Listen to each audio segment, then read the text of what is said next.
Falegnameria Paludetto. Da più di 60 anni. Il legno su misura a casa tua. TG Plus News edizione di Venezia, buonasera.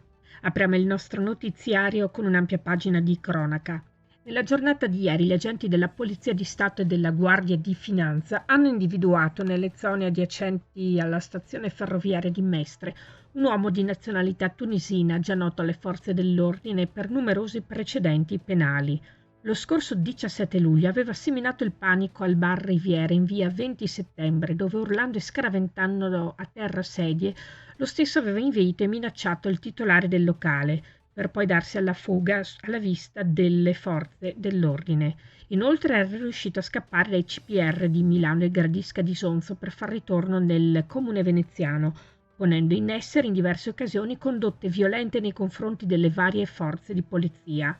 Oggi, dopo la notifica del provvedimento di espulsione da parte dell'Ufficio Immigrazione, il personale della Guardia di Finanza ha provveduto a portarlo al CPR di Roma. E sempre ieri la squadra mobile ha intercettato nei pressi dei giardini di via Piave a Mestre 2 cittadini stranieri che erano intenti in un'attività di cessione di sostanza stupefacente. In particolare uno dei 2, con a carico numerosi precedenti penali e irregolare sul territorio nazionale, è risultato anche essere l'autore dell'irruzione a calci avvenuta nel condominio di Corso del Popolo la sera del 14 ottobre, quando lo stesso, in evidente stato di alterazione, aveva citofonato a numerosi campanelli dei residenti ed aveva battuto con pugni e calci ripetutamente i portoni, creando un forte allarme in tutti i condomini. L'individuo è stato portato in questura di Venezia e oggi è stato trasferito presso il CPR di Roma, dove rimarrà in attesa di essere rimpatriato nel suo paese d'origine. Questa mattina a San Donà di Piave 2 giovani uomini sono stati investiti mentre attraversavano via Dante sulle strisce pedonali. I 2 originari del Bangladesh ma residenti in città sono stati soccorsi dal SUAM 118. Uno di loro è ricoverato in prognosi riservata per trauma cranico.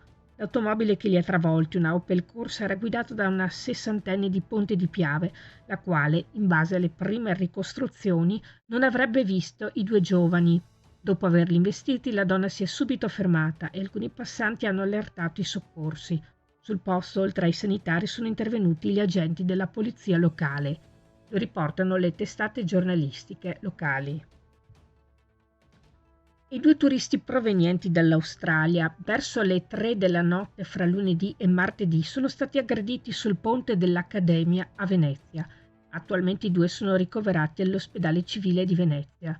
Uno dei 2 è stato sottoposto a intervento chirurgico e l'altro è stato medicato e posto sotto osservazione.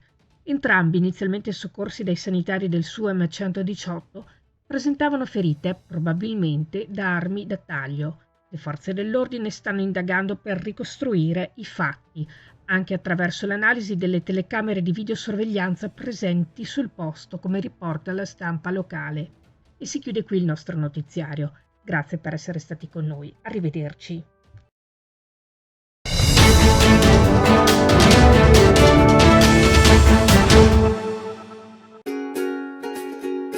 Falegnameria Paludetto.